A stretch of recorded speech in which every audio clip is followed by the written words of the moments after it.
할렐루야. 하나님께 영광을 올려드리겠습니다. 자, 우리가 십계명을 열심히 배우면서 말씀을 심령에 새기고 있습니다. 이제 오늘은 출애굽기 20장 14절입니다. 지난 주일에는 우리가 살인하지 말라 이 계명을 배웠는데, 오늘은 이제 20장 14절에 간음하지 말라 이 계명을, 하나님의 말씀을 선포함으로 우리 사랑하는 성도님들이 이 계명이 도대체 우리에게 무엇을 말씀하시는가, 특히 이 간음의 문제는 은밀한 중에 짓는 죄이기 때문에 이 죄를 우리가 어떻게 다룰 것이냐 하는 측면에서 하나님의 말씀을 선포하겠습니다. 그러니까 크게 우리 사랑하는 성도님들이 우리 PL교회에서 이 말씀으로 새로워지고 말씀으로 양육받으면서 예수 그리스도를 닮아가는 성화에서 무럭무럭 자라나고 있는 양떼들이 맞으시죠? 네. 그럼 하나님께서 딱 보시면서 운명이 귀여워 이러신다. 그 양들을 보고 기뻐하시니까. 그러니까 이 하나님의 사랑받는 양들은 어떻게 해야 합니까? 라고 하는, 거기서 우리가 말씀으로부터 답을 찾는데, 지구상에 존재하는 이 기독교의 이름으로 선포된 여러 가지 행태들 중에서 하나님의 말씀에서 벗어나면 아무것도 아닌 게 되는 거예요. 그냥 인간의 집단이 되고 맙니다. 그 공동체는 그냥 말씀이 없는 공동체는 그 자체로 그냥 인간들의 모임이자 집단일 뿐이에요. 그래서 제가 거룩한 주님의 몸된 교회라는 표현을 싫어하고 집단이라는 표현을 잘 씁니다.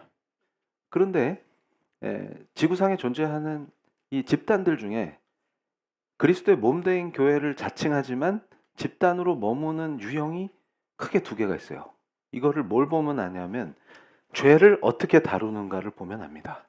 그런데 왜 간음하지 말라 이 계명을, 하나님의 말씀을 선포하면서 죄 문제를 다루느냐 하면, 죄를 어떻게 다루느냐가 우리 성도들에겐 아주 중요한 문제이기 때문에요. 그리고 자, 혓바닥을 어떻게 다뤄야 되는가와 맞먹는 문제예요. 이거 굉장히 본질적인 문제입니다. 그럼 어떻게 하라는 것이냐? 그럴 때 왜 부정적인 것을 우리 목사님은 항상 강조하시냐면 거기서 벗어나야 되기 때문입니다. 그러니까 그 말귀를 못 알아듣는 은사가 임하면 우리 목사님은 맨날 뭐 잘못된 거 이런 거를 좋아하셔. 내가 좋아하는 게 아니고, 살리려면 어떻게 돼요? 인지를 못하기 때문에 그 말씀이 선포될 때 정신이 번쩍 들면 아이고야 하고 그 집단에서 탈출 가능하다고 말해요. 근데 두 가지가 뭐냐 그러면, 하나는 죄를 공개 자백시키는 집단이 있어요. 그런데 이게 굉장히 부응이 됩니다. 그 원리도 그게 반성경적인 원리예요. 그리고 또 한 군데는 뭐냐면 간음과 같은 개인의 은밀한 죄를 덮어요. 이건 뭐야? 관계 없어요. 관심 없어요. 그런데 잘 보세요. 자, 이 두 가지 유형이 다 어디서 나타나냐면 은사를 무지하게 강조하는 집단에서 항상 발생합니다. 그 이유가 뭘까요? 그러니까 한쪽에서는 아주 은밀한 이 간음과 관련된 문제는 개인의 삶 중에서도 가장 은밀한 영역이란 말이에요. 근데 요거를 공개적으로 자백하게 만들어서 굉장히 부응하는 그 역사가 있어요. 요게 하나가 있고, 또 하나는 뭐예요? 아예 그 집단은 간음의 현장이야. 체험 삶의 현장이 아니라 체험 간음의 현장이에요. 교회에 탈을 쓰고, 그런데 겉으로 드러날 때는 되게 은혜를 받고 난리가 나고, 거기서 은사를 받고 방언을 하고 막 난리를 치는데 들어가 보면 이게 간음의 일상화. 그 감각이 없어져요. 그러면서 정죄하지 맙시다 이러는데 회개랑 정죄도 구별이 안 되는 거예요, 지금 이 집단은.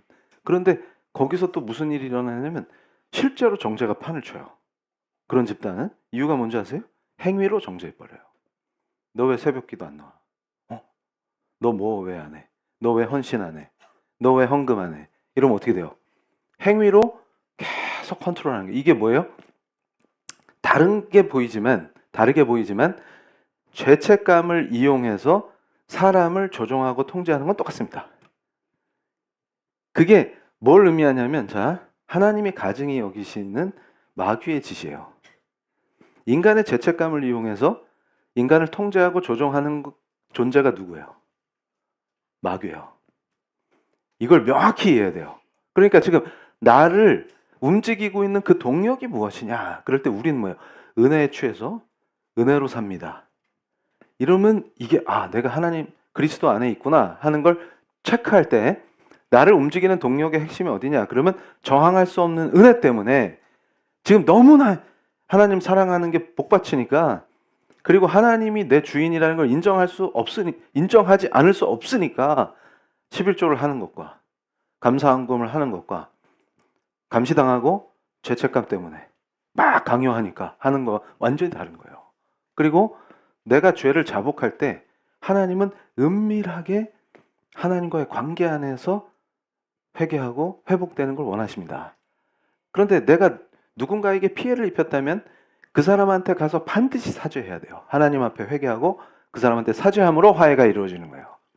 성경에서는 그렇게 하나님께 회개하고서 나한테 와서 사죄하는 사람을 용서하라고 하시는 거예요. 그걸 화해라고 표현하는 거예요.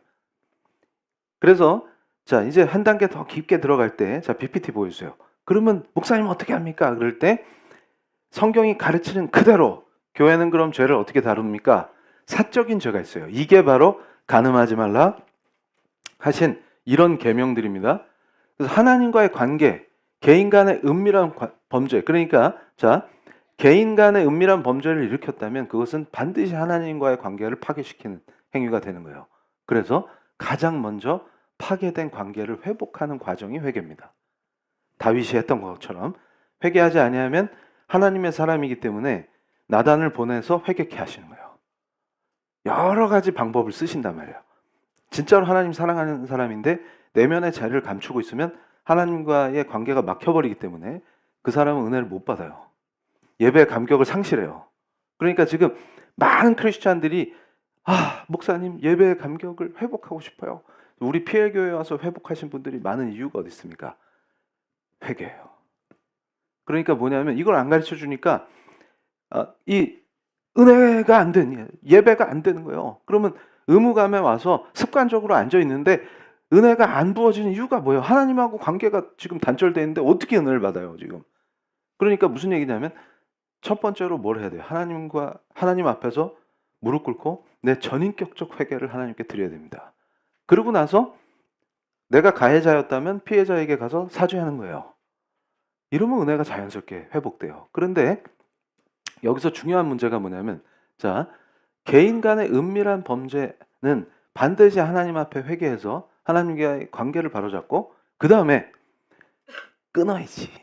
이걸 하나님 앞에 회개한다는 얘기는 끊겠다는 결단이에요.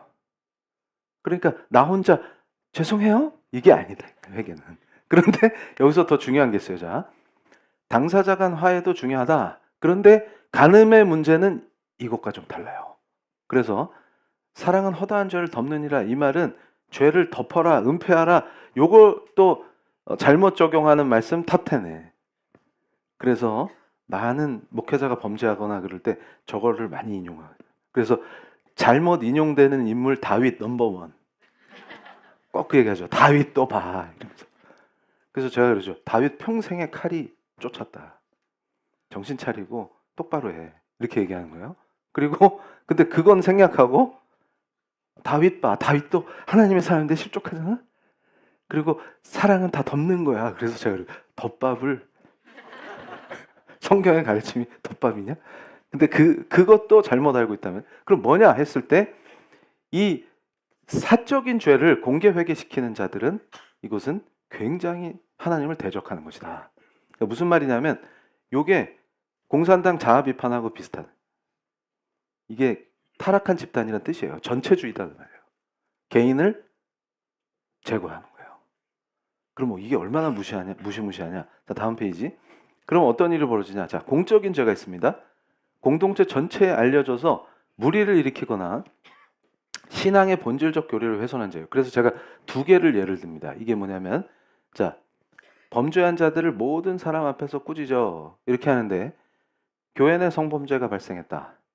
목회자나 성도 간의 간음이 드러났다. 교회 재산을 횡령했다. 이런 문제가 생기면 이거는 덮는 게 아니라 공개적 죄로 다뤄야 되는 거예요.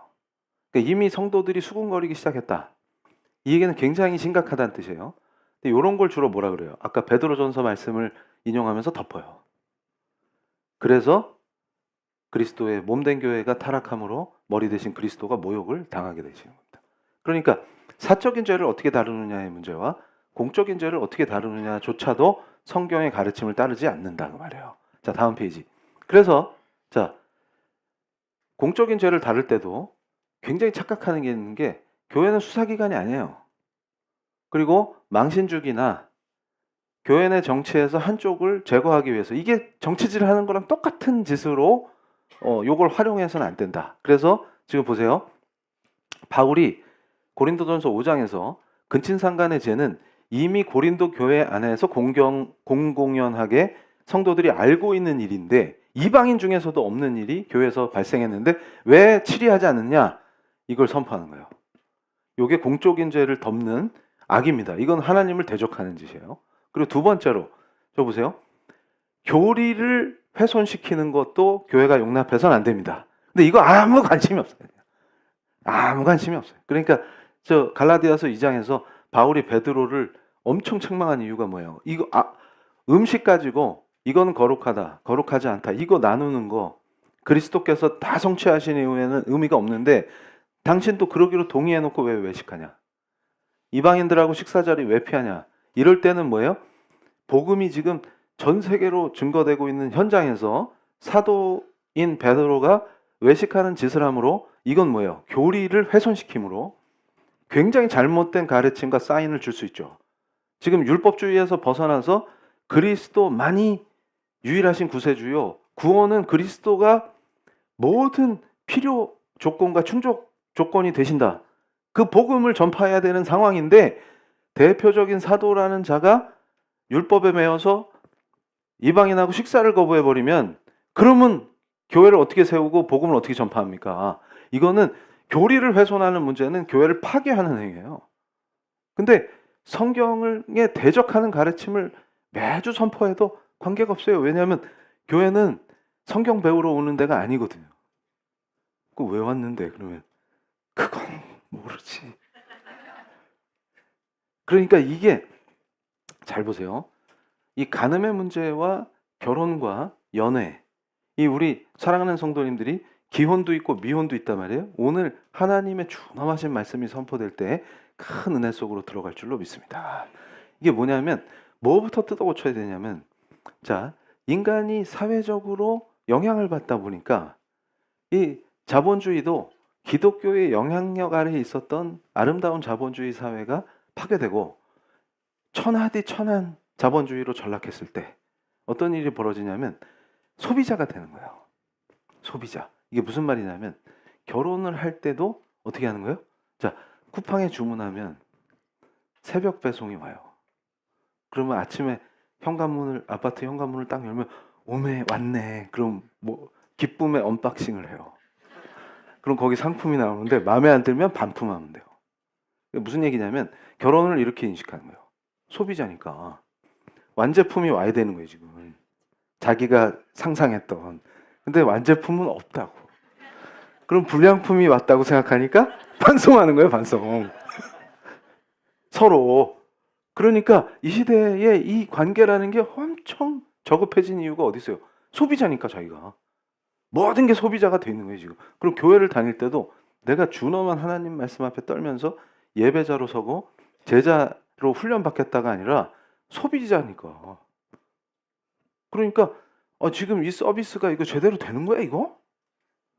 그러면 아이고 주여 당신이 그리스도의 손발이 돼서 머리 대신 그리스도의 영광을 나타내야죠. 그럼 나는 여기 소비자인데 종교 소비자. 그래서 제가 최근에 교계 기자랑 식사를 하는데 그 기자님이 되게 고민을 하셨던 걸 저한테 질문하는 거예요. 목사님, 이 시대에 왜 그렇게 크리스찬들이 점집을 들락거리고 점을 치고 왜 그럴까요? 그러면서 문제가 무엇일까요? 막 이러면서. 그래서 제가 또 엉뚱한 답하는 거 좋아하잖아요. 그래서 그분은 상상도 못했다는 거예요, 제 대답을. 기자님 잘 생각해 보세요. 지금 한국 교회 80%가 무속이요. 그러니까 교회를 열심히 다니면 무속에 친해지는 거예요. 그러면 잘 보세요. 짝퉁이랑 오리지널이 있을 때 뭐가 더 강력해요? 에? 짝퉁이 약하다고. 무슨 얘기냐면 교회 세워놓고 무속질을 하면 진짜 무속보다 약해요. 그래서 제가 그 원리를 설명해 드릴게요. 제가 예언기도 받으러 교회에 오잖아요. 어쩌다 맞고 어쩌다 안 맞는데 쪽집게 가면 딱딱 맞춘다고. 그러면 교회에 왜 오냐고. 잘 보세요. 진짜 머리 대신 그리스도가 왕이에요? 그러면 그런 사람 별로 없어요. 그러면 신사도지 타러 모였단 말이지. 신비주의. 그게 무속이라고. 그러니까 무속질을 매일같이 하다가 식상해. 왜냐하면 여기는 영빨이 약해. 왜냐하면 짝퉁이니까. 그러면서 성령에 불 했는데 뭐 불도 별로 안 타. 자기 암시만 맨날 걸다가 뭐 보면 뭐 별로 어쩌다가 뭐 신통한 것 같아가지고 뭐 기도를 받았는데 맞지도 않고 뭐. 근데 이게 희한한 게 무속은 미래를 잘 맞추는 게 아니라 과거를 잘 맞춰요. 아무 시작대금. 아니 과거는 누가 제일 잘 알아요? 본인 인생 아니에요? 그런데 그거를 가가지고 딱 들어오면 아이고 얼굴을 보니 수심이 가득하구만 이러면 어머 쪽집게요. 야, 그래서 제가 그걸 보면서 야 내가 돗자리 깔면 바로 수억 벌겠다. 아니 그리고 들어오면은 옛날에 그 제가 우리 교육자들 교육시킬 때도 그 얘기했어요. 저랑 친했던 어떤 형님이 있는데 이 형님이 한인 사람 말이에요. 근데 어디 지역에서 군수를 3번을 하셨는데 한의원만 잘하시는 게 아니에요. 그래서 나는 정치를 해야 돼 이러더니 제가 패가망신하지 마시고 한의원이나 잘하십시오 이랬는데 나갔는데 이분이 나가면 이길 사람이 없어. 정당도 필요 없어. 그 시골 할머니들의 그 엄청난 지지 이거는 감당이 안 돼요. 근데 이 형님이 내가 볼 때 의사로서는 돌팔이야. 이 형님이 지어준 약 먹고 나선 적이 없어요. 무의미한 역사야 이게. 그런데 왜 그렇게 인기냐? 그러면 이 형님은 그 시골에 어머니가 딱 들어오실 때 병원에 들어오실 때 달려가서 맞아. 그러면서 딱 앉으시면 맥을 딱 잡다가 어머니 이러면서 울어. 그러니까 이게 어떻게 된 거예요? 어머니 이러면서 어떻게 사셨어요? 이러면서 맥을 잡아보니 성한 데가 없으시고 이렇게 되도록 약한 점 못 드시고 이러면서 막 흑흑흑 그러면 네가 나를 아는구나 이러면서 거기서 엄청난 카타르시스가 막. 그러면 이 어머니는 이 형님이 지어주는 어떤 약을 먹고도 다 낫는 거야. 만병통치야. 그러니까 시장 가가지고 얘기하는 거예요. 거기 명의야 명의 이러면서. 그래서 그 동네에서 명의가 돼 있어. 그래서 제가 주여. 근데 이 형님이 군수로 나오니까 다 뽑는 거예요. 그래서 만약에 이 형님에 대해 조금이라도 나쁘게 말한다. 그럼 그 마을에서 나가야 돼. 그래서 이야 뭐 이런 게 있구나. 그러니까 그게 뭐예요? 그 무속인들이 잘하는 게 그런 거 아니에요? 그 형님께 미안합니다. 그분이 무속이라는 게 아니라 이러니까 뭔 일이 벌어져요? 딱 들어오면 그 점집에 좋은 일로 오겠어요? 불안하니까 오지. 그럼 그걸 딱 건드리면 어떻게 해? 파르르 떤다고. 이거 용하네. 그런 어리석은 짓을 한다. 그러니까 뭐예요? 교회에서 신사도 신비주의 짓을 하면서 무속과의 경계를 없애니까 여기나 저기나 하는 짓 똑같잖아요. 그럴 바에는 오리지널로 가야지. 이해가 되세요? 그리고 여기서 그러니까 하나님이 필요가 없잖아요. 굳이. 그러니까 지금 교회도 다녔던 이유가 기륭화복 때문인데 기륭화복만 잘 주관해 준다면 그분이 하나님이든 아니든 상관없잖아요. 그럼 그냥 댕기면 되지. 그러니까 많이 간다 그 말이에요. 그 얘기는 뭐예요? 이미 먹혔다. 그래서 이 시대에 PL교회를 세워주신 하나님 뜻이 어디에 있는가? 진정한 그리스도의 몸된 교회를 세워라. 말씀으로 세워줘야만 합니다. 그거예요. 그러면 하나님을 경외하면 그분이 누구신지 알면 감히 우상 숭배 짓을 할 때 오금이 저려서 갈 수가 없다. 그리고 전 보는 집 같은 데에 영혼을 팔면 어떻게 되는지 알기 때문에 무서워서 감히 그런 짓을 할 수가 없다. 그리고 교회 안에서 무당짓 하는 건 용납이 안 된다. 그 가증함이. 그래야 사는 거다. 그 말이에요. 그래서 자, 이거 보세요. 다음 페이지. 그래서 공개적으로 회개시키는 건 영적으로 학대하는 겁니다. 그래서 사적 죄를 공적 자리에서 토설하게 하는 것은 인격을 파괴하고, 이게 결국은 뭘로 변질되냐면 사생활, 타인의 사생활을 알고 싶은 간음증을 충족시키고, 동시에 뭐가 되는 거예요? 그 집단의 공동체의 지도자와 공동체가 우위를 점하는 거예요. 왜냐하면 다 알고 있으니까, 이 사람을. 그러니까 자, 이제 요거를 어떻게 설명하냐면, 제가 이 문제를 묵상하면서 심리학적으로도, 사회심리학적으로도 이게 딱딱 맞아떨어져요. 그런데 궁금한 게 있대. 이런 집단이 왜 부흥합니까? 그게 이미 미국에서 셰퍼딩 운동이라는 게 있어요. 그거는 완전히 실패하고 파괴된 집단입니다. 근데 한국에서 그런 걸 벌인 이유가 있어요. 잘 보세요. 성도가 왔어요. 근데 공개적으로 자기 죄를 자복하게 시킬 때 압박이 엄청나죠. 이거를 창피한데 수치심이 딱 가로막고 있는데 그거를 한 사람한테 털어놓기도 힘든데 대중에게 털어놔야 돼요. 그럴 때 그 장벽이 어떻게 사라지나 잘 생각해 보세요. 이게 뭔 일이냐 할 때, 자, 내면에 뭔가 죄를 숨기고 있으면 그거 자체가 스트레스가 됩니다. 근데 그걸 대중 앞에서 탁 터뜨렸을 때 어떤 현상이 일어나냐? 대중이 열광해 버려요. 이게 뭐랑 똑같냐면 예전에 귀순용사 대할 때 대중이 엄청난 박수로 그걸 포용해 버리죠. 그 현상이 일어나는 거예요. 그러면 뚝이 터지면서 완전히 이게 해소된 것 같은, 그러니까 그런 집단에서 항상 뭐가 일어나냐면 그 죄 문제가 해결된 것 같은 느낌이 확 강력하게 오는데, 이때 뇌에서 도파민이나 이런 게 엄청나게 분비되는 거예요. 그리고 그 공동체에 안길 때 옥시토신이 막 나온대요. 실제로 제가 그 논문을 보다가 기가 막히네. 그러면 어떻게 돼요? 자, 자기가 그 집단의 핵심이 된 것 같은 느낌을 어떻게 가져요? 그러니까 대부분의 사람들이 은혜를 모르고 성경이 가르치는 하나님의 은혜의 본질을 모르니까, 자, 어떤 교회 안에서 자기가 이너서클이 되려면 어떻게 돼요? 그럴 때 엄청 거액을 헌금하거나 뭔가를 엄청나게 헌신하거나 이러면, 내가 그래서 교회 정치할 때 이 교회는 마치 자기 것처럼 주무르는 장로들이나 리더들이 나오는 거예요. 그래서 안에서 정치 게임을 막 벌이고. 그런데 잘 보세요. 제일 수치스러운 개인의 문제를 공개함으로써 그 이너서클로 들어갔다고 착각하게 만들어주는 거예요. 그러면 다른 헌신보다 내 자존심과 모든 게 걸려있는 개인적인 문제를 공개함으로써 나는 그 안에 들어갔다라고 착각하게 만들어주는 구조. 그럼 어떻게 될까요? 자기의 고백이 값싼 게 되지 않으려면 그 공동체가 엄청난 집단이고 그 대장 노릇하는 목회자가 엄청난 분이라는 끊임없는 강화, 내면 강화가 이루어지지 않으면 그 공동체는 존립이 안 됩니다. 그리고 그걸 하게끔 유도하죠. 그럼 어떤 일이 벌어져요?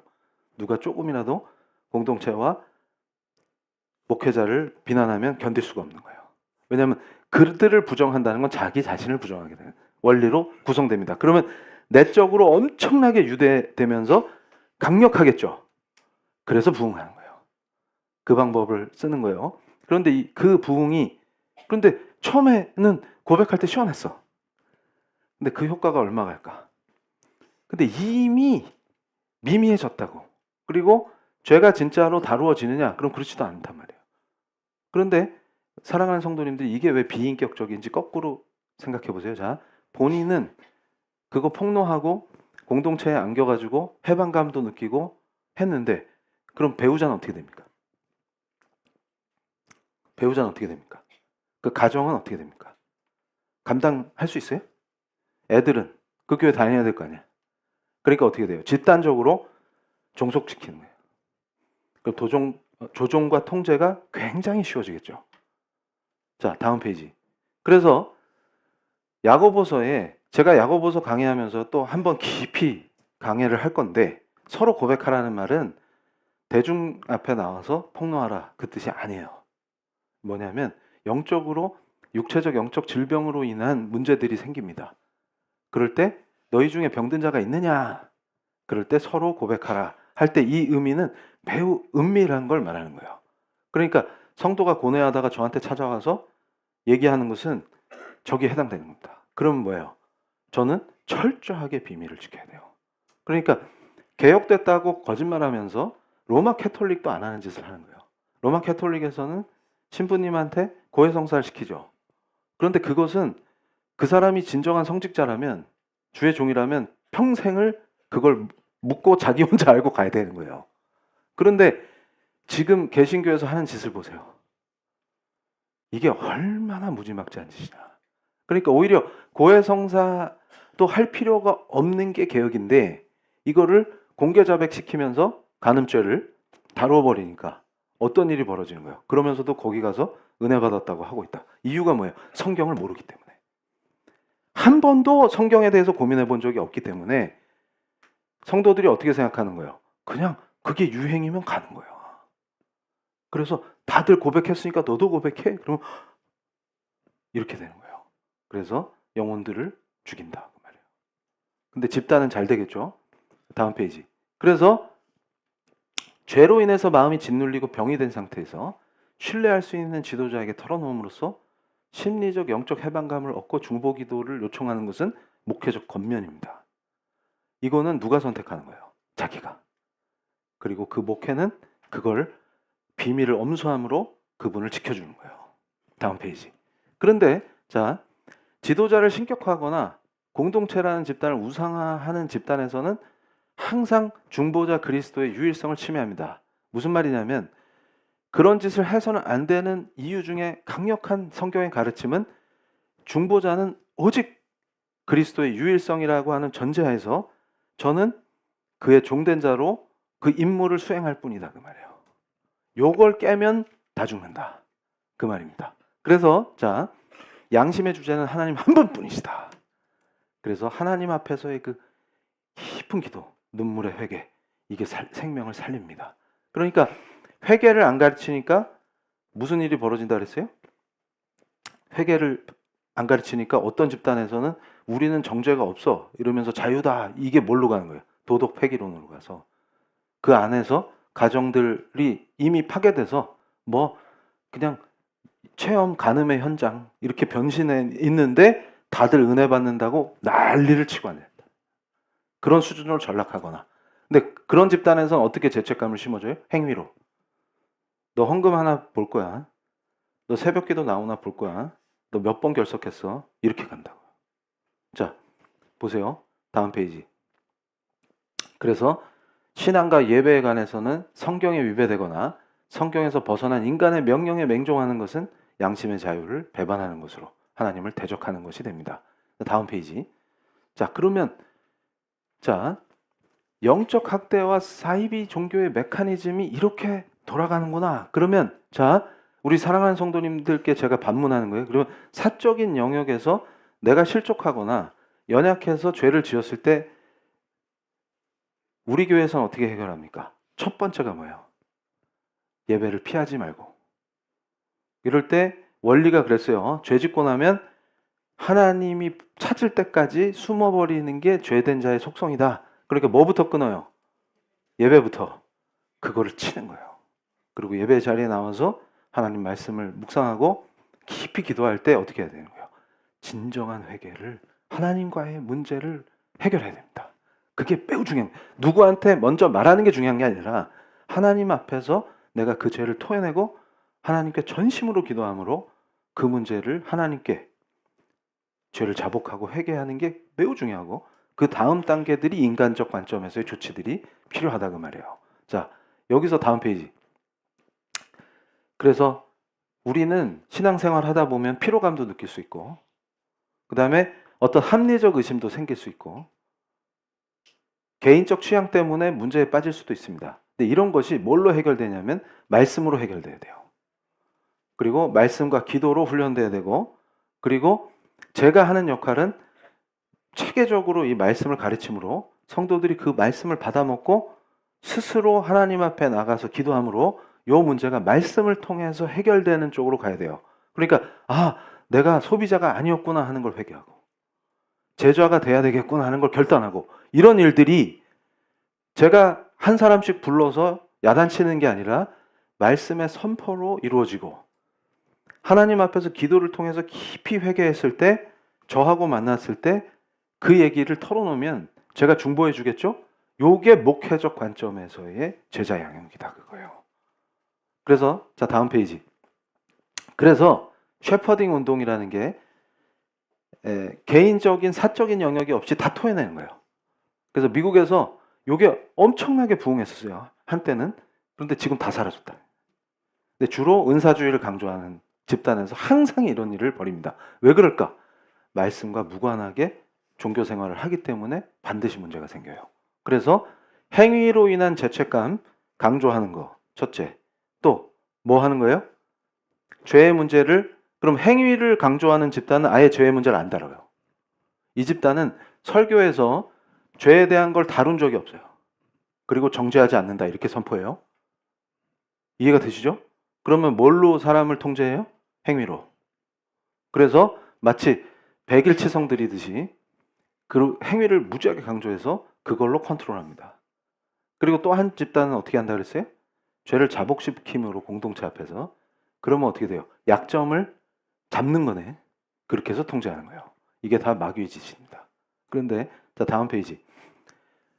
자, 그러면 우리는 어떻게 하냐? 그러면 죄에 민감한 우리 진정한 예수의 자녀들은 어떻게 하냐? 간음을 어떻게 피하냐? 그러면 제가 이거를 이 간음하지 말라는 계명을 우리 성도님들께 아주 프랙티컬하게 강해하기 위해서 단계를 구별했어요. 그래서 제가 머리 나는 걸 포기한 거예요. 왜냐하면 이 말씀과 씨름하며 하나님 앞에서 기도함으로. 그래서 단계를 정리해 드린 거예요. 자, 첫 번째가 1단계입니다. 이게 직장이나 사역지에서 공통 관심사로 대화해요. 이때는 문제의식이 없어요. 근데 1단계에서 2단계로 접어들면 이걸 제가 뭐라고 표현했어요? 경계를 넘기 시작합니다. 이럴 때 개인적 고민을 나누기 시작해요. 이건 사역자든 뭐 누구 다 필요 없어요. 다 요렇게 갑니다. 2단계로. 그러면서 뭐래요? 특히 자기 배우자에 대한 불만을 털어놓기 시작해요. 그거 희한하죠?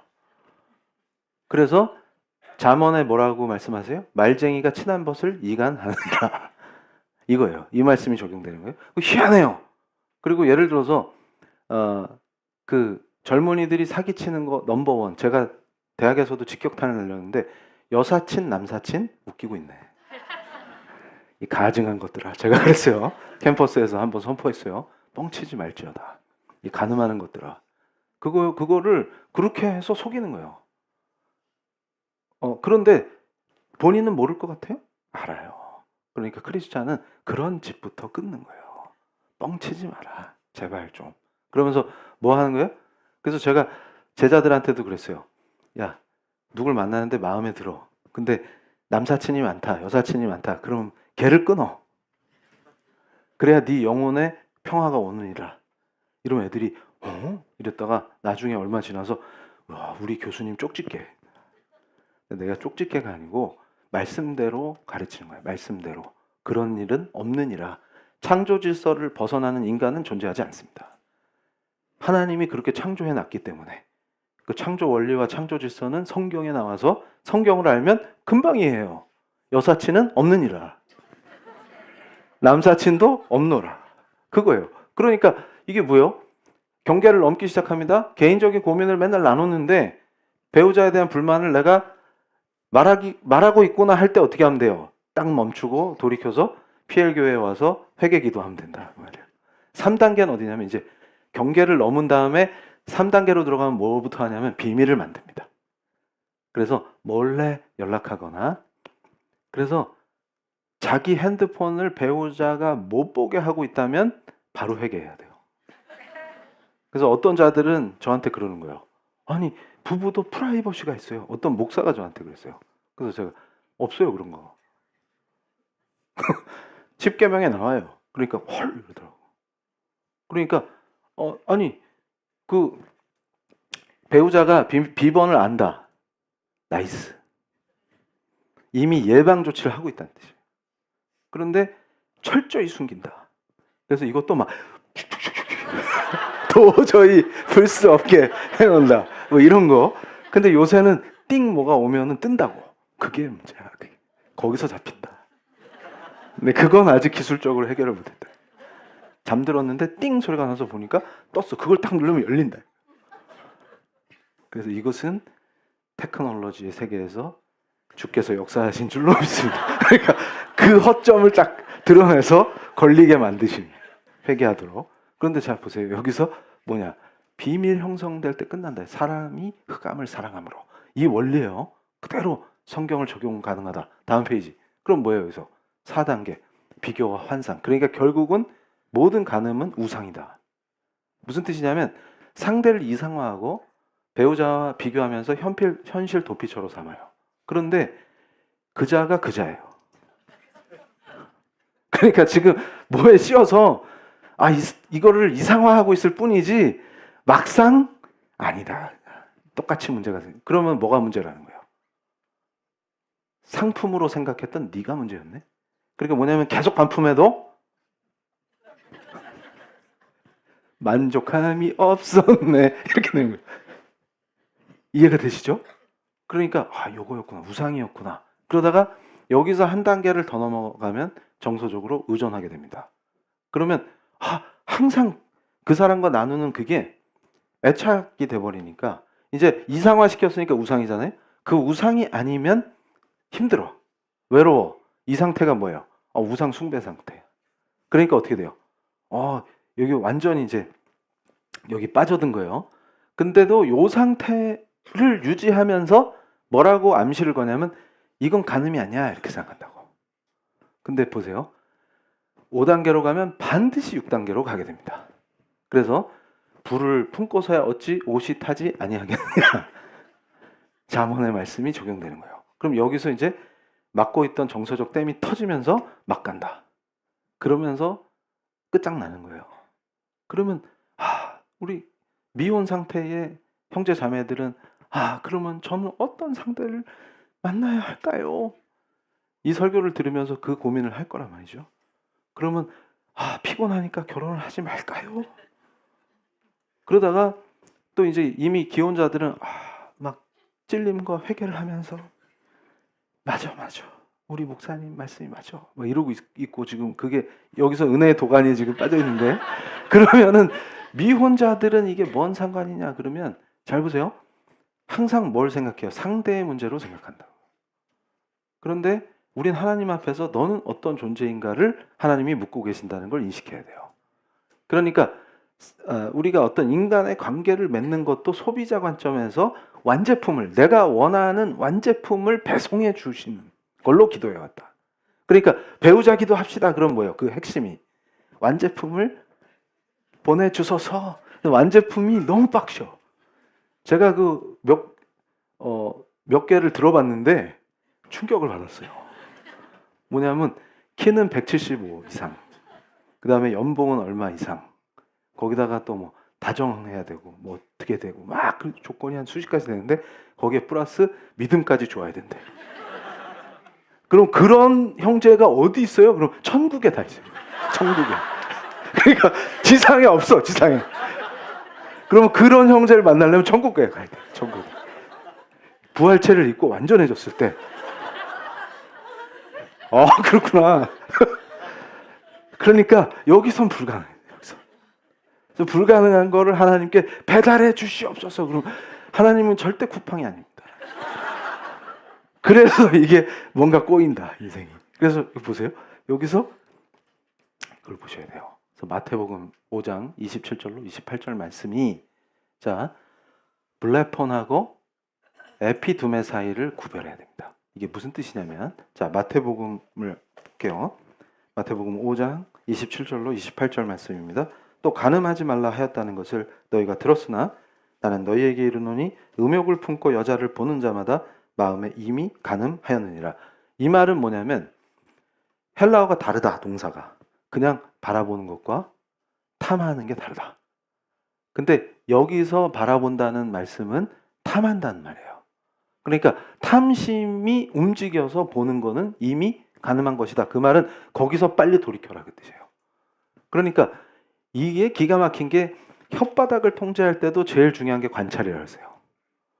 그러니까 우리 제자들은, 예수님의 제자는 사물이나 인간을 바라볼 때 바라보는 거예요. 이거를 멋있는 말로 관조라 그래요. 사물을 바라보면서 사색하는 거. 이게 크리스찬의 힘입니다. 그러니까 우리는 말씀을 기준으로 누군가를 판단 정죄하는 것이 아니라 관조할 수 있어야 돼요. 그러면 꽃의 아름다움을 우리가 표현할 수 있죠. 그것과 같이 내 탐심으로 인해서 누군가를 바라보지 말라고 하시는 말씀이, 이것이 마지막 계명과 또 연결됩니다. 그래서 무슨 말이냐면 간음하지 말라 이 말에서 탐심으로 보지 마라, 그 말은 결국 10번째 계명과 연결되는 거예요. 이게. 아, 그렇구나. 그런데 여기서 이제 의도를 가지고 탐심을 가지고 바라보는 거. 근데 우리가 죄성 때문에 이미 내 탐욕을 가지고 사물을 보기 시작한다 이거예요. 근데 예수와 연합하면 요걸 끊기 시작하는. 그럼 예를 들어서 내 앞에 금거북이가 있어도 탐심 없이 이거 금거북이네 할 수 있냐? 할 수 있냐? 그러니까 왜 정치인들이 수렁에 빠져요? 침을 뚝뚝 흘리니까. 금거북이. 그리고 무슨 이상한 비싼 시계 이런 거 뇌물로 받고 싶으니까. 무슨 가방. 그게 제일 이해가 안 돼요. 저 같은 사람은 가방을 험하게 쓰니까 비싼 걸 왜 사지? 이게 납득이 안 되는데, 하여튼 그런 것 때문에 망하잖아요 지금. 그게 왜 그러는 거예요? 가방을 볼 때, 사람을 볼 때 똑같다. 근데 예수의 제자는 예수랑 연합한다는 얘기는 주님과 친해진다는 얘기잖아요. 주님과 친한 사람은 그게 끊겨요. 그래서 제가 그랬어요. 왕년에 수행할 때 탐심을 끊어보자 하고 막 이거 하고서 했는데 호흡 조절밖에 안 되고 탐심이 늘 있었단 말이에요. 그래서 이걸 어떻게 해결하냐? 그러니까 제 스승이신 엄청 그 당시에 유명했던 큰 스님이 저한테 뭐라 그러냐면 우리 원각이는 참선엔 재능이 없고 학문에 재능이 있으니 너는 경전을 봐, 이러셨다고. 그러니까 아무리 참선을 해도 사물을 보면 탐심이 생기니까, 돈을 보면 이렇게 되니까 이거 어떻게 끊지? 그런데 기가 막힌 예수를 사랑하니까 별 관심이 없어진 거예요. 관심이 없어진. 이게 뭐지? 그런데 여기서 보세요. 자, 다음 페이지. 제10계명과 연결해서 항상 뭐예요? 저 탐내지 말라가 간음하지 말라랑 연결되는 이유가 어디 있어요? 예수 그리스도가 정확히 얘기하시는 거예요. 네 마음에 탐심을 품은 상태에서 무언가를 보지 마라. 근데 이미 배우자에 대해서 험담하기 시작했다, 누군가에게, 다른 이성에게. 그 얘기는 뭐예요? 이미 탐심의 표현입니다. 그게. 자기 불만이 그로 인하여 해소될 것 같은 이미 그 단계로 접어들었다 그 말이에요. 그래서 자, 그러면서 항상 뭐라고 항변해요? 우리는 그저 기도 제목을 나누는 영적 동반자일 뿐. 그럼 제가 그럽니다. 닥쳐라. 기도 제목 나누지 마. 그럼 누구한테 나눠요? 담임 목사님께 보고하세요. 송구영신 예배 기도 제목. 그럼 우리 목사님이 중보해 주신다. 이성끼리 그 기도 제목 나눠요? 나누지 마요? 나누지 말라고.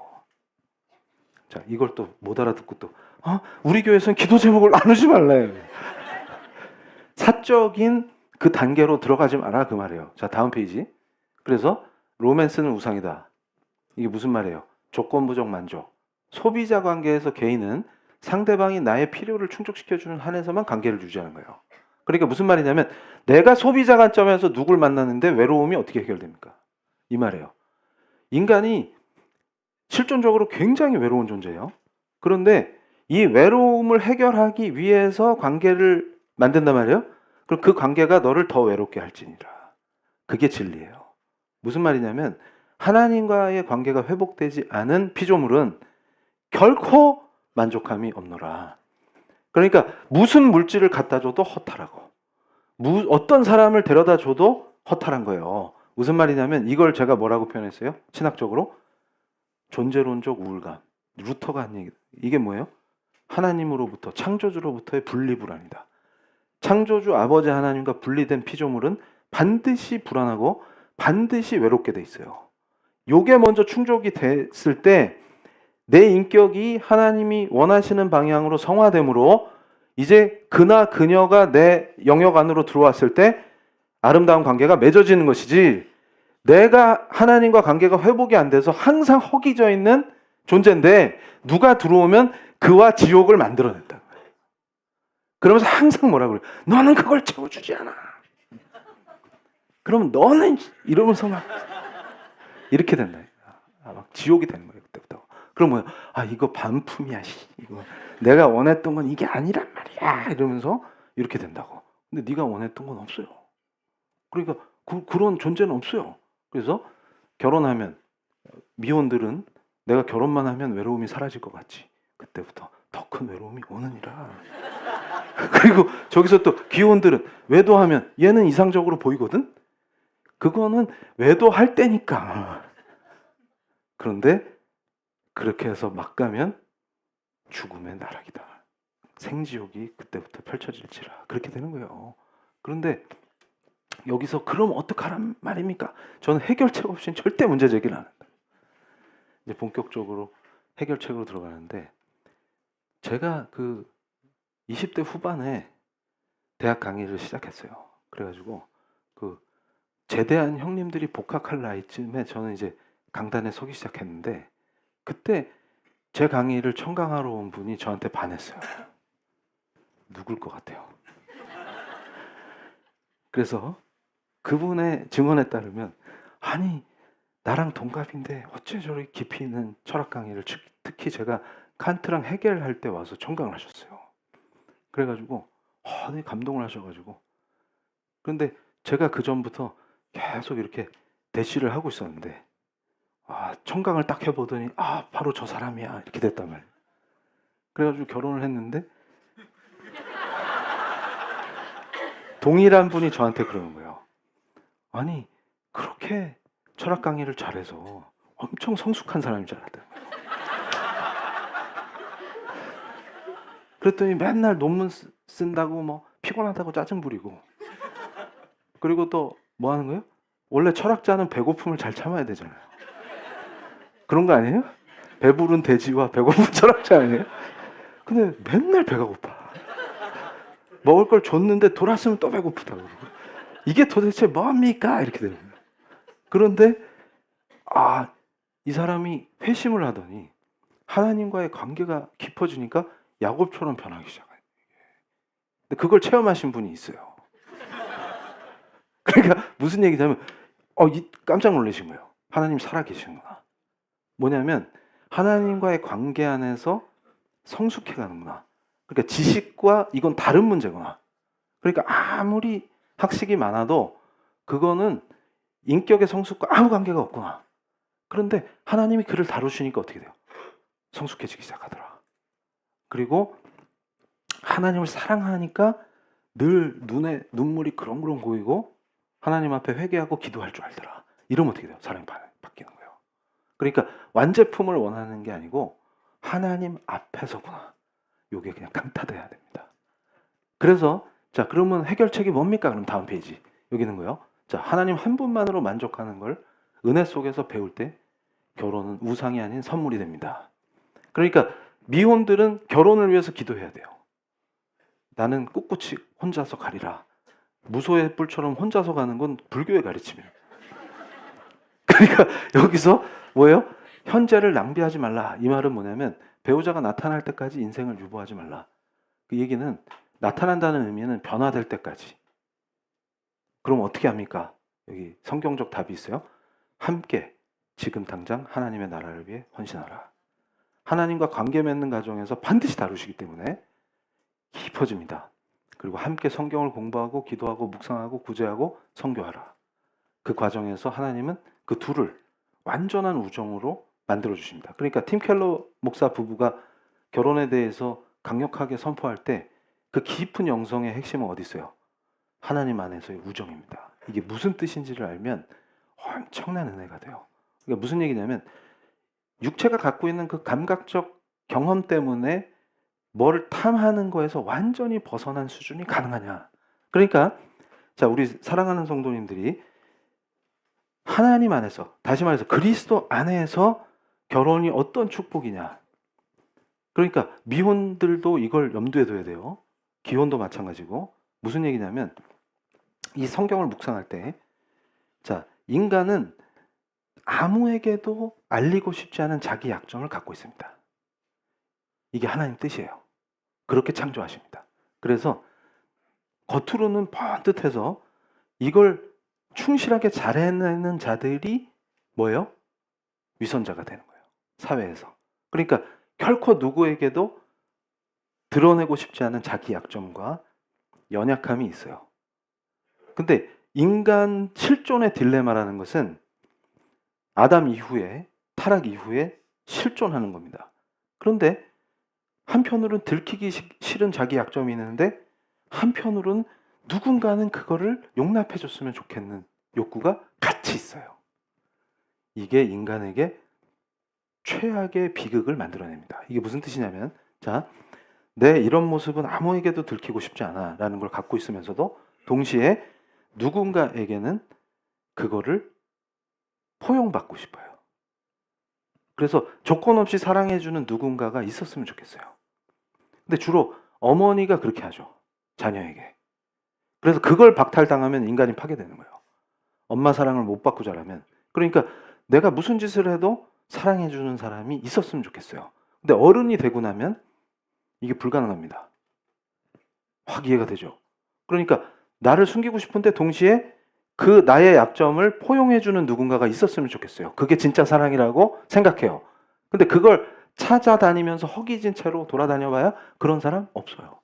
근데 하나님의 은혜 아래서 불완전한 두 존재가 하나가 되는 그 과정이 결혼이다 그 말이에요. 그러니까 결국은 성경이 가르치는 결혼의 축복은 어디 있냐면, 불완전한 두 존재가 서로 들키기 싫은 약점을 갖고 있는 개인이었는데 가정을 이룸으로 서로 이미 그걸 다 알아버렸어. 근데 그걸로 공격하는 게 아니라 그걸 서로 포용하는 단계로 이끌어 주시는 게 예수 그리스도의 은혜다 그 말이에요.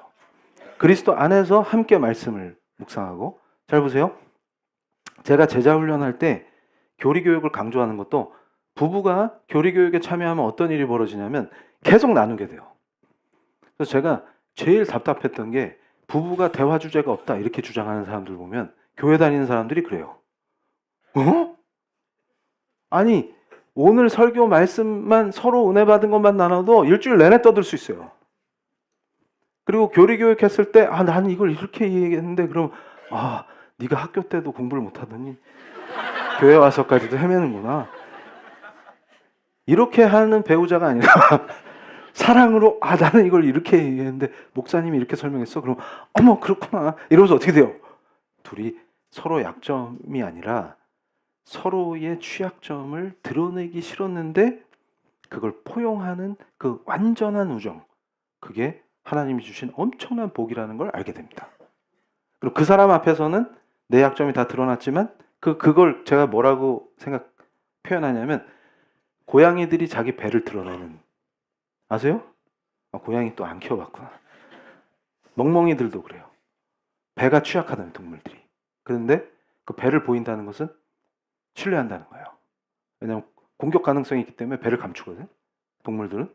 근데 배를 딱 보여준다는 것은 안심을 한다는 거예요. 서로 배를 보이세요. 우리가 동물이다 그 말이 아니라 그리스도의 은혜 안에서 그게 가능하다.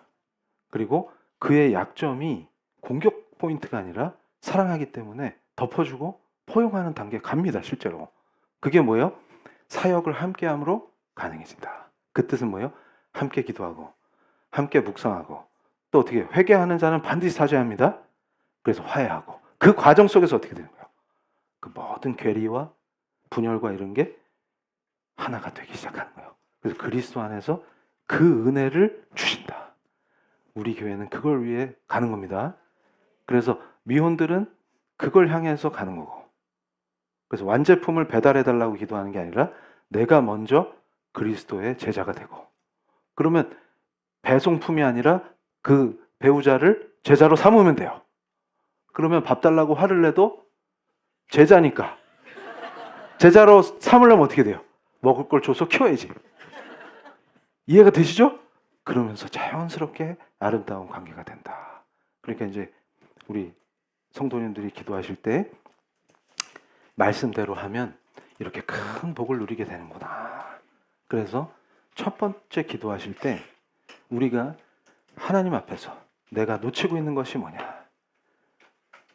하나님 앞에서의 단독자로구나. 내가 언제나 하나님의 은혜를 묵상하기를 원합니다. 말씀으로 깊이 들어가기를 원합니다. 말씀 외에 어떤 것도 나를 가르칠 수 없게 완전히 말씀에 몰입하며 매일 아침 말씀을 묵상하며 데일리 브레드를, 하늘의 양식을 먹으며 나가기를 원합니다. 그럴 때 우리 성도들이 내 인생에서 가장 귀한 것이 무엇이냐 할 때 하나님 앞에 서는 것입니다. 예배자로 하나님 앞에 서는 이것이 회복되지 아니하면 그 어떤 것도 회복되지 않는구나. 우리가 한 해를 마감하는 이 자리에서 크리스마스의 감격과 송구영신의 뜨거운 기도로 나가기 전에 이번 주일에 이 공예배의 자리에서 우리가 간절히 하나님 앞에 기도하기를 원합니다. 하나님, 하늘의 문을 여사 그 거룩하신 얼굴에 빛을 비춰 주시옵소서. 우리가 한없이 연약하고 한없이 부족한 존재이지만 하나님의 자녀임을 믿습니다. 하나님의 아들, 딸로 살게 하시니 감사합니다. 아버지 앞에 그 어떤 것도 개입할 수 없는 나와 아버지와의 그 깊고 은밀한 관계를 아버지 지켜주시고 더 깊게 주님의 존존 앞에 나오게 하시며 주님 앞에 무릎 꿇게 하시며 주님 앞에 엎드리게 하여 주시옵소서. 우리의 기도가 간절한 가운데서 오직 아버지 하나님과의 그 단독적인 관계를 맺게 하여 주시옵소서. 더 깊은 아버지의 뜻을 알게 하시고 말씀을 통해 양육하시는 가운데서 아버지 더 아버지의 품에 더 깊게 파고들길 원합니다. 우리의 외로움과 고독과 실존의 아픔들을 오직 아버지 앞에 토해내길 원합니다. 주님, 우리가 연약해서 때로는 실수함으로 죄를 범하고 탐심으로 아버지 무언가를 갖기 위해서 누구를 속이고 기만하고 했던 그 모든 인생을 주님 용서하여 주시옵소서. 아버지 앞에 더 깊이 회개하고 주님 앞에 더 간절히 나갈 때 주께서 우리를 용서하시며 그 품에 품어주시며 거룩하신 우리 주 예수 그리스도의 그 귀한 피로 우리를 씻어주세요. 눈보다 더 익게 하시고 오 하나님, 더 깊은 아버지와 자녀된 그 관계를 더 깊게 하여 주시옵소서. 오직 아버지 앞에 선 단독자로서 하나님 품에 깊이 안긴 그 자녀로 그 관계를 더 사랑으로 더 은혜로 충만케 하여 주시옵소서 하고 우리가 간절히 기도할 때 우리의 중보자 되시는 유일한 중보자 되시는 예수 그리스도의 은혜가 우리 성도들을 완전히 덮칠 줄로 믿습니다. 쓰나미와 같은 은혜가 덮칠지어다. 주님, 우리 성도들이 더 큰 은혜 속으로 들어가게 하여 주시옵소서. 아버지 부를 때 우리가 뜨겁게 이제 아버지 하고 부르겠습니다. 아버지, 아버지. 거룩하신 은혜와 충만하신 사랑으로 우리 성도들을 만져주시옵소서. 그리스도 안에서 더 큰 은혜와 사랑으로 충만케 되게 하시니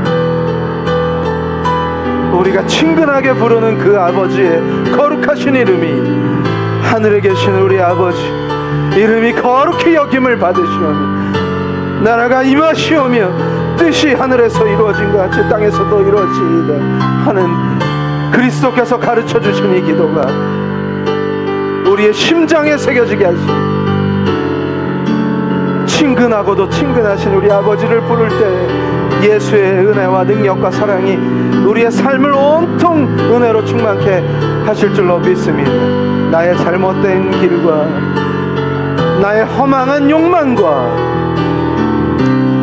나의 더러운 자아를 온전히 그리스도 예수의 십자가에 못 박게 하시니 부활하신 생명의 능력으로 예수 그리스도께서 우리를 통치하시기를 간절히 기도합니다. 아버지, 오 하나님 감사합니다. 오 주님 감사합니다. 우리의 인격적 성숙이 오직 그리스도와의 연합 안에서 하나님의 은혜 아래서 가능한 줄로 믿습니다.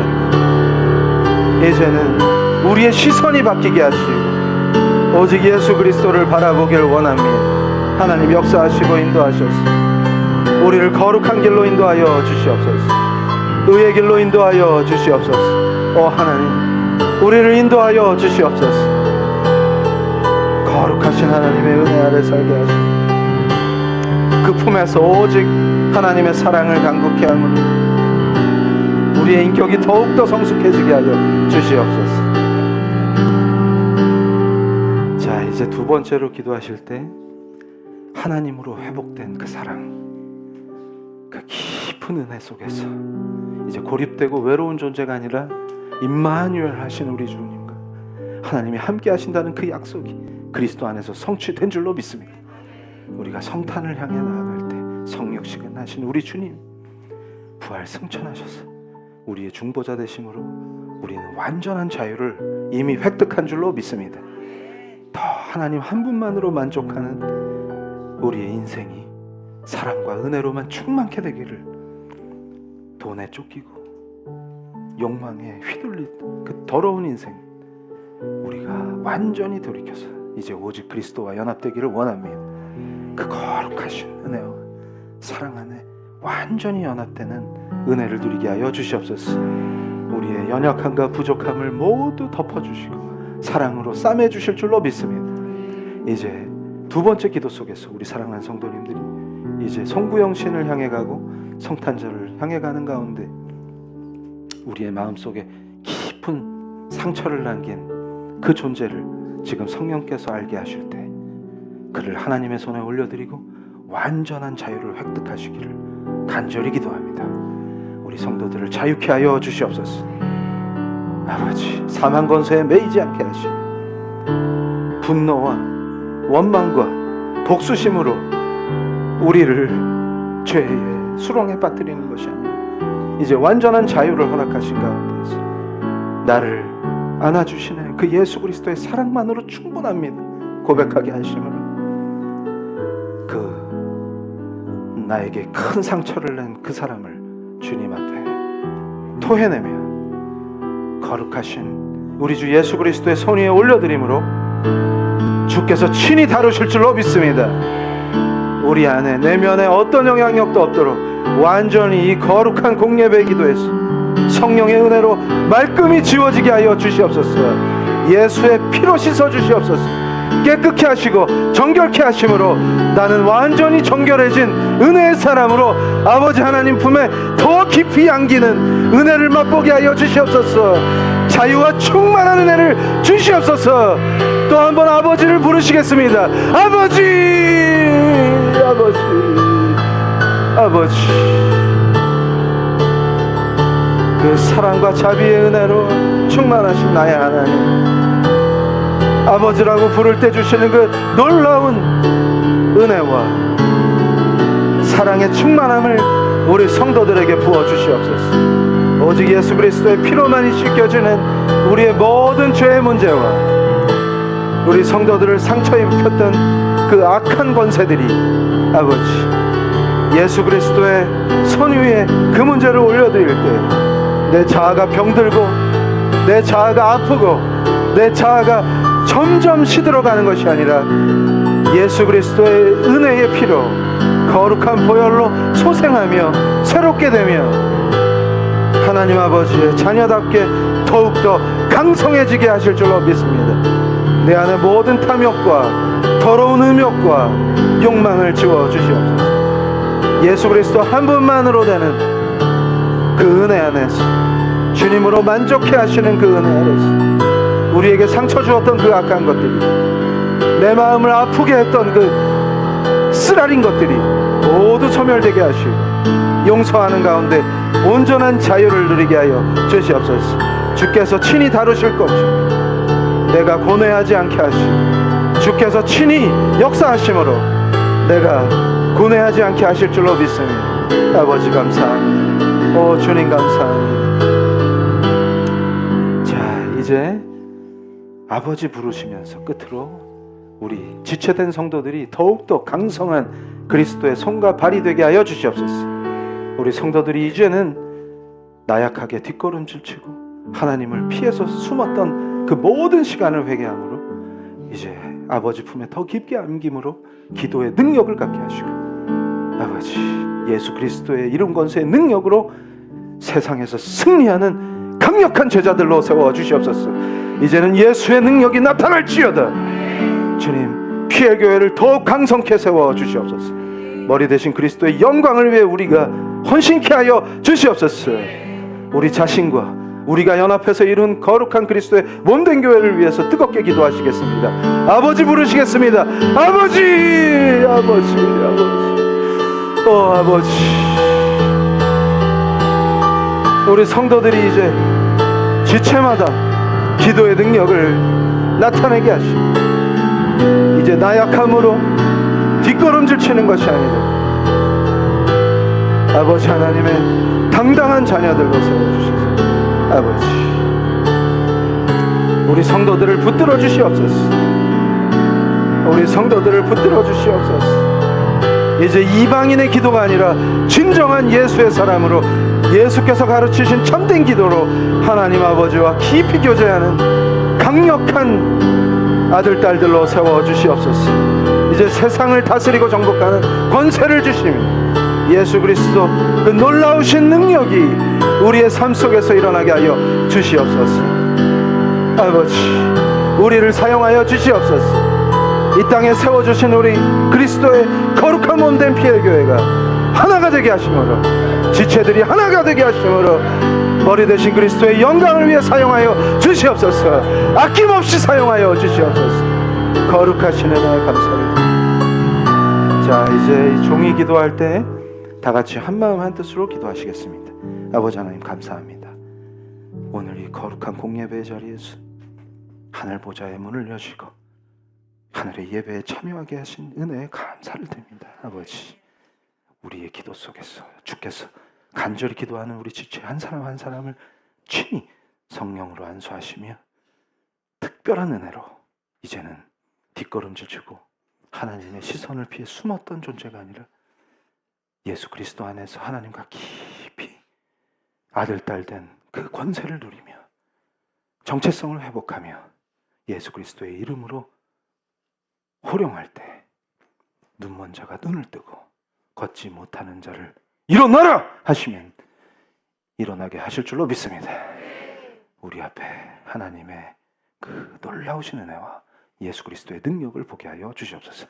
우리 성도 모두가 기도의 능력자로 세워지게 하시는 가운데 그 지체들이 온전히 강성한 예수 그리스도의 팔과 다리가 되게 하셨어. 하나로 연합된 가운데 이 땅에 세워주신, 이 시대에 세워주신 피엘교회의 사명을 그리스도의 몸된 교회로 온전히 감당케 하시며 머리 대신 그리스도의 영광을 위하여 아낌없이 쓰임받게 하여 주시옵소서. 예수 그리스도의 이름으로 기도합니다. 할렐루야. 하나님께 영광의 박수를 올려드리겠습니다. 자, 복문하시겠습니다. 아버지 하나님 감사합니다. 소명으로 부르신 자리에 우리가 기쁨으로 헌신하며 하나님의 영광을 위해 뛸 때 하나님께서 우리 성도들을 복주시며 늘 풍성한 수확을 거두게 하실 줄로 믿습니다. 아버지, 기뻐하시는 일터에서 하나님의 영광을 드러내는 능력자들로 우리 성도들을 세워 주시옵소서.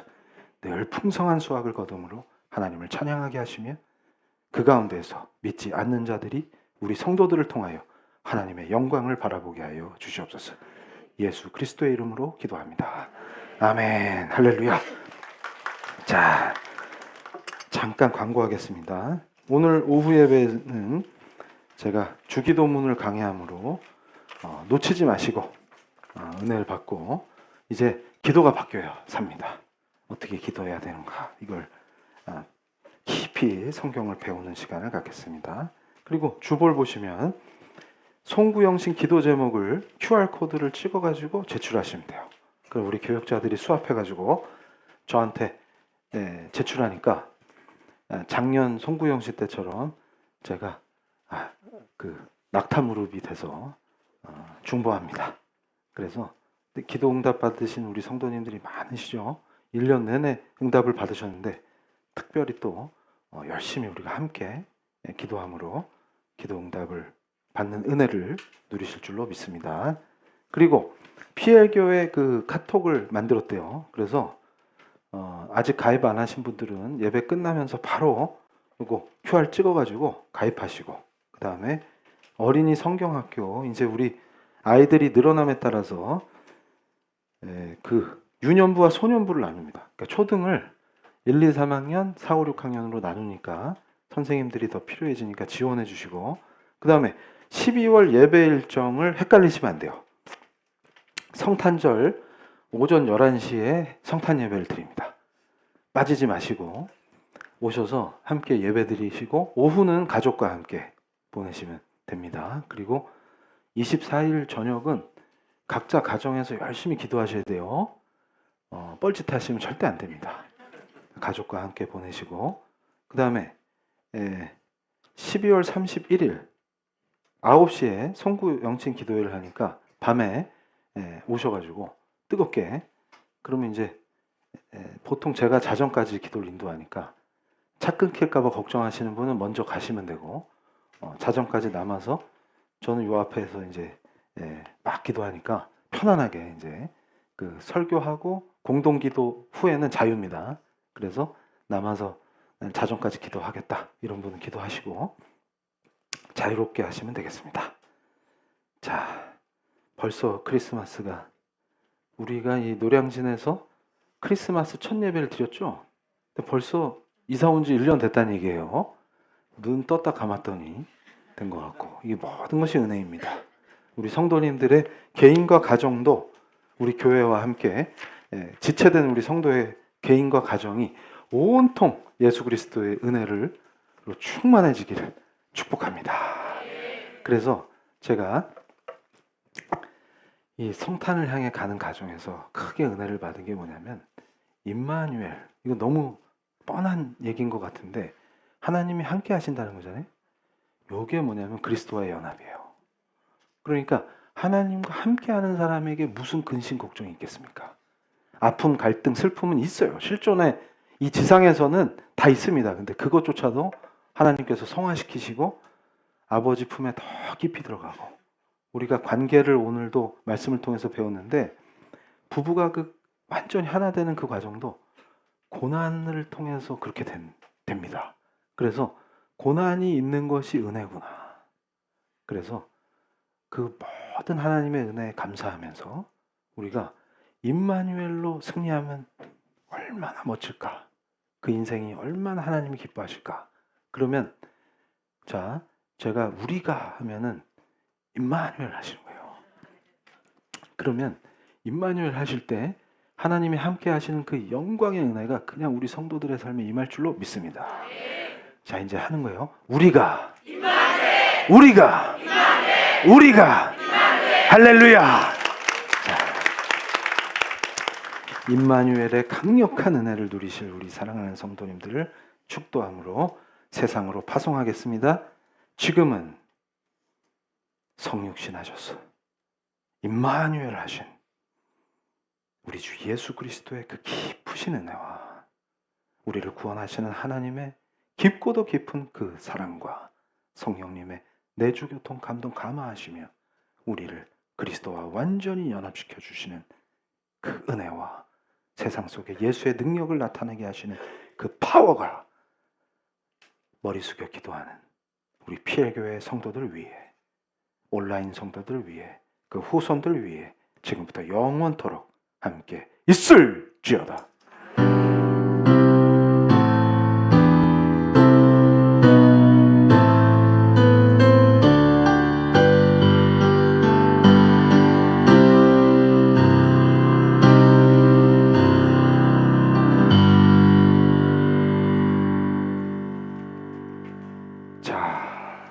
우리 성도님들 제자훈련 잘 받으시고 오후에 뵙겠습니다. 할렐루야.